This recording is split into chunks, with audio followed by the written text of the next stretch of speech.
আসসালামু আলাইকুম, কেমন আছেন সবাই? আই হোপ সবাই ভালো এবং সুস্থ আছেন। সবার সুস্বাস্থ্য কামনা করি কিন্তু আজকের ভিডিওটা শুরু করেছি। আশা করি আজকের ভিডিওটি আপনাদের কাছে অনেক ভালো লাগবে। আজকের ভিডিওটা শুরু করেছি সকাল থেকেই। সকালে ঘর ঝাড়ু দেওয়া, বাচ্চার টিফিন তৈরি করা, বাচ্চার লেখাপড়া, বাচ্চাকে স্কুলে দেওয়া, সব কিছু মিলিয়ে সকালটা কিন্তু আমার খুব ব্যস্ততায় কাটে।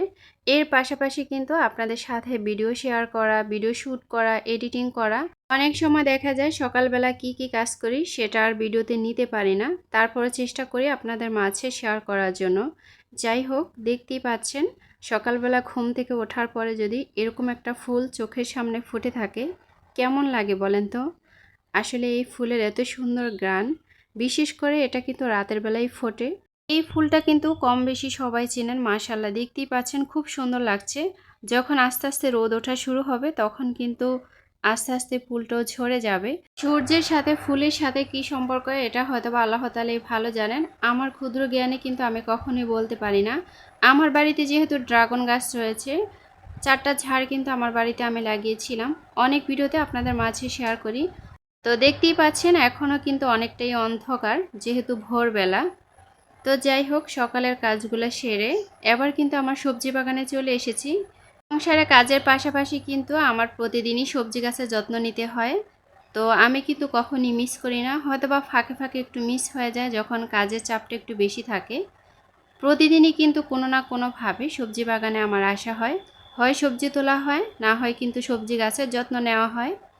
আজকের ভিডিও টাইটেল এবং থাম্বনেল দেখে নিশ্চয়ই বুঝতে পেরেছেন যে আজকে কোন টপিক নিয়ে কথা বলবো। এই যে আমার হাতে এটা দেখতে পাচ্ছেন, এটার নাম কি? এটা অবশ্যই আপনারা আমাকে কমেন্টসের মাধ্যমে জানাবেন। তবে আমাদের এখানে এই ফলটা কখনই খাওয়া হয় না। এই ফলটা যখন পেকে যায় আমি আপনাদেরকে একটু ভেঙে দেখাচ্ছি। তখন কিন্তু একদম লাল টুকটুকে হয়ে যায়। ভিতরটা যেরকম লাল থাকে তেমনি কিন্তু এর উপরের অংশ ভীষণ সুন্দর থাকে, দেখতে ভীষণ কিউট লাগে। বিশেষ করে পাখিরা কিন্তু খুব মজা করে খেয়ে নেয়।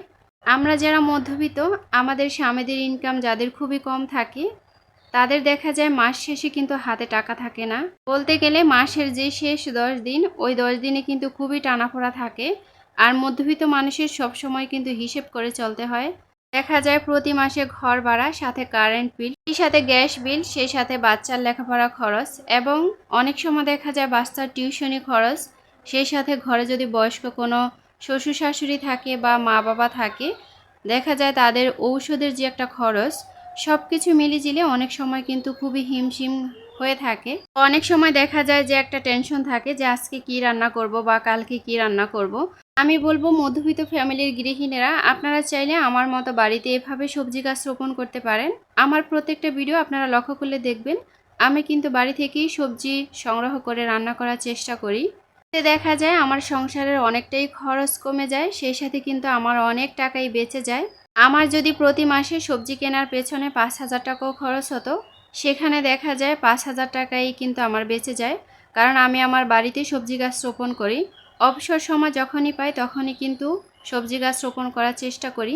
প্রত্যেকটা গৃহিণী যারা মধ্যবিত্ত ফ্যামিলিতে আছেন, যাদের স্বামীদের ইনকাম খুবই কম, আপনারা আপনাদের বাড়িতে বা বেলকনিতে বা ছাদে এভাবে কিন্তু সবজি গাছ রোপণ করতে পারেন।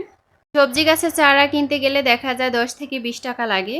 তো আপনি যদি ছোট একটু টবে একটা গাছ রোপণ করে দেন, এই 10 টাকা 20 টাকার বিনিময়ে কিন্তু আপনি আপনার সংসারের অনেক খরচ কমাতে পারেন। আমরা অনেক গৃহিণীরাই আছি সবসময় কিন্তু স্বামীর উপর নির্ভরশীল হয়ে থাকি। আসলে এটা করা আমাদের কখনই উচিত না। স্বামী স্ত্রী দুজনে মিলেমিশে যদি সংসারটা গুছানো যায় তাহলে কিন্তু সংসারটা খুব তাড়াতাড়ি উন্নত হয়। সেই সাথে কিন্তু সংসার জীবনে অনেক হ্যাপি থাকা যায়। তো যাই হোক, দেখতেই পাচ্ছেন এখানে কিছু মাছ আনা হয়েছে।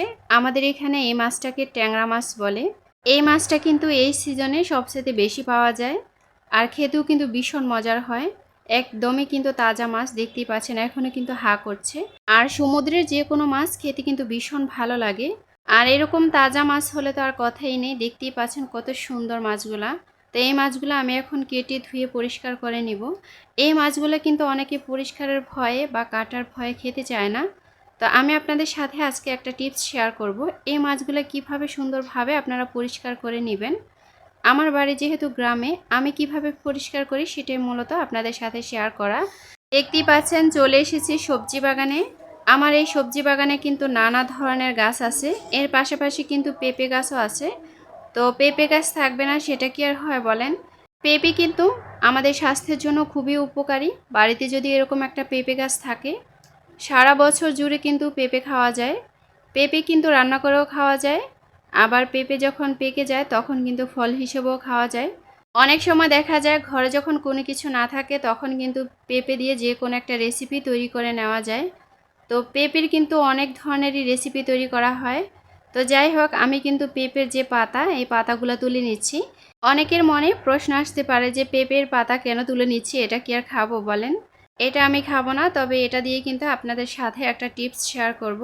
আশা করি আজকের ভিডিওটা যারা দেখবেন নিশ্চয়ই তাদের কাজে আসবে। এই যে ট্যাংরা মাছ, আমি কিন্তু অফ ক্যামেরায় মাছগুলো কেটে একটু হালকা করে ধুয়ে পরিষ্কার করে নিয়েছি।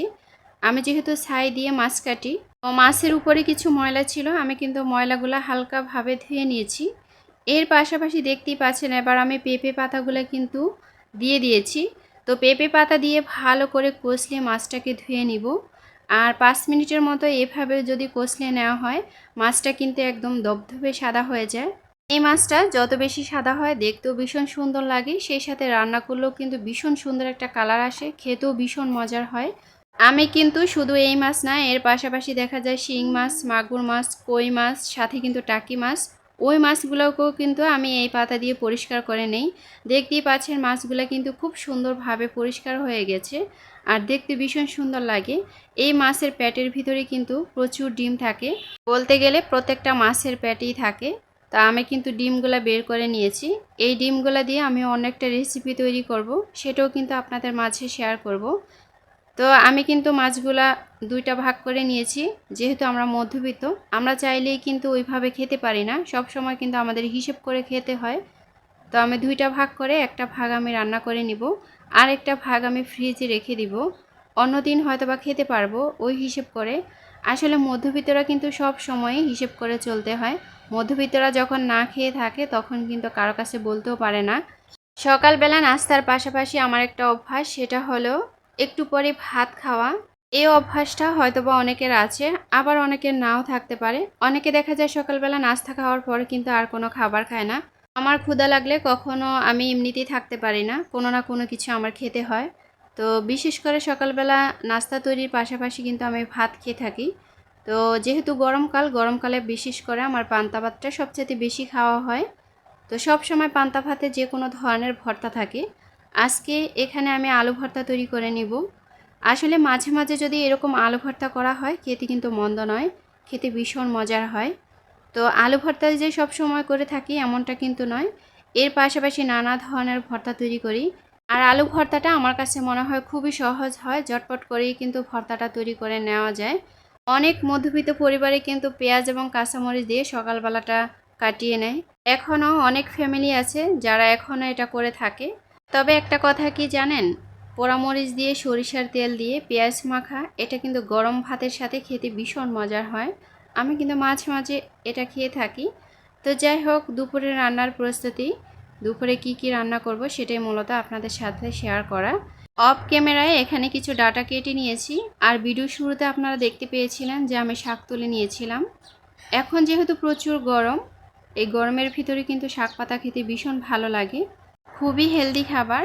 সেই সাথে তো ট্যাংরা মাছ নিয়েছি, তো আজকে কিন্তু আমি ডাটা দিয়ে মাছ দিয়ে রান্না করে নিব। আমি যেহেতু মাটি চুলায় রান্না করি, সব সময় কিন্তু আমার রান্নাগুলো আগেই গুছিয়ে নিতে হয়। অনেক সময় দেখা যায় অনেকে কিন্তু রান্না বসিয়ে এটা সেটা করে থাকে, আমার কিন্তু সেটা হয়ে ওঠে না। এটা আমি কখন করে থাকি, যখন আমি গ্যাসে রান্না করি। তো দুপুরের রান্নাটা কিন্তু আমি সব সময় মাটি চুলায় করে থাকি। তো সব কিছু কিন্তু আগেই গুছিয়ে নিতে হয়। এখানে নিয়েছি ডাটা, সেই সাথে নিয়েছি মাছ, সেই সাথে কিন্তু আমি শাকটাকে কুচি কুচি করে কেটে নিয়েছি। শাক ভাজি করলে আমার কাছে কুচি কুচি করে কেটে যখন ভাজি করা হয় খেতে কিন্তু ভীষণ মজার হয়। সব সময় শাক ভাজিতে আমি একটু রসুন বাড়িয়ে দেই, তো সেটা আরও বেশি টেস্ট হয়। হয়তোবা অনেকে অনেকভাবে খায়, আমি আমার মতো করে আপনাদের মাঝে শেয়ার করি। আর এমনিতেও দেখবেন লাকড়ি রান্না কিন্তু গ্যাসের রান্নার তুলনায় অনেক মজার হয়।